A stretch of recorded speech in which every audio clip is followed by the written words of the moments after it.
Well, good afternoon. Good afternoon, everybody. It's great to see all of you out here on a Sunday afternoon. I'm sure you'll probably be out there watching a movie, grabbing a cup of coffee, taking your dog out for a walk, enjoying the afternoon with your loved ones, and maybe sharing a barbecue with your friends. But instead, we're here. We're here in the middle of Arlington County, trying to do something to express our frustration and anger and feeling and frustration. Because, frankly, we're all helpless. What we saw yesterday and the night before in Charlottesville is not something that we saw in a movie clip. It's not something that you saw in a third world nation during a wartime.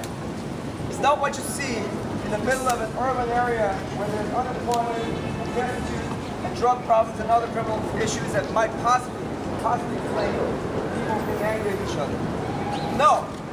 What we saw yesterday, the night before, a bunch of normal, average, middle-class Americans, well-educated, from good families in middle America, coming together with one purpose in mind, to tell the rest of Americans that they define who America is, not us.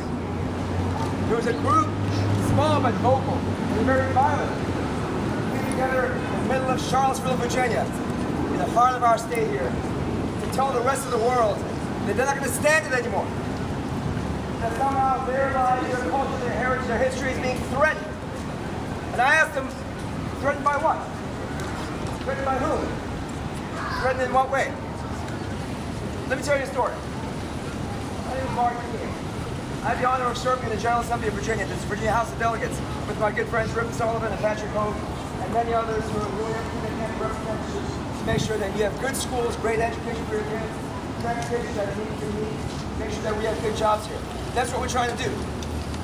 That office that I hold, along with Rip and Patrick, were once held by a gentleman named George Washington, once held by a gentleman named Patrick Henry, George Mason, and Thomas Jefferson. When they created the Commonwealth of Virginia and the government of that and the United States, they envisioned the government that served people by bringing them together. That's why they called it, in 1776, the United States of America. Their idea is to bring everyone together, different views, different generations, different backgrounds, but bringing them together in one nation, under God.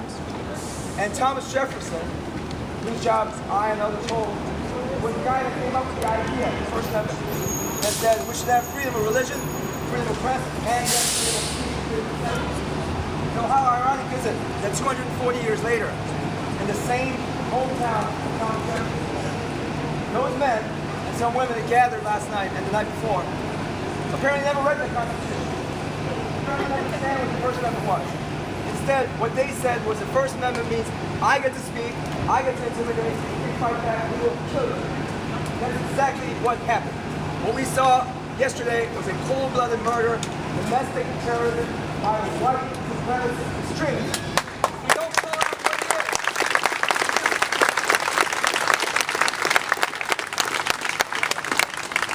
Let me some thoughts here for you. What are they so afraid of? What threatens them so much? Is it the fact that an Asian immigrant like me who's born in Korea has a job in Lisbon that was once held by white men? Is that what threatens them?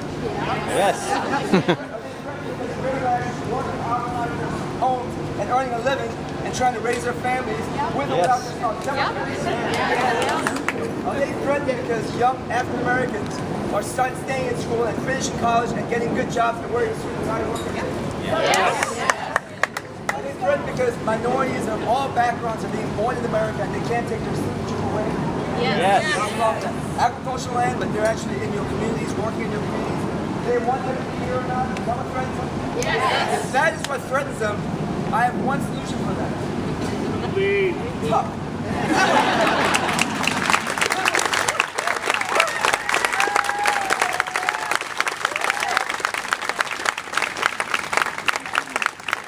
Demographics, you don't like facts, you don't like statistics.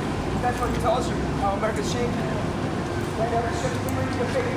That's what we, the rest of us, live in the reality.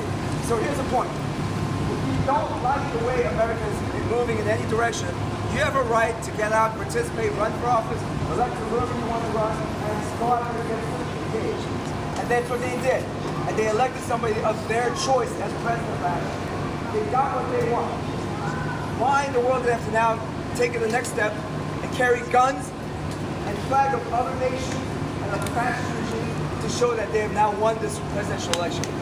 That is where we have to draw the line. As much as I love the First Amendment does not allow for anarchy in America by having somebody holding a flag of a nation that does not belong to us. It's like the nation that we defeated in World War II.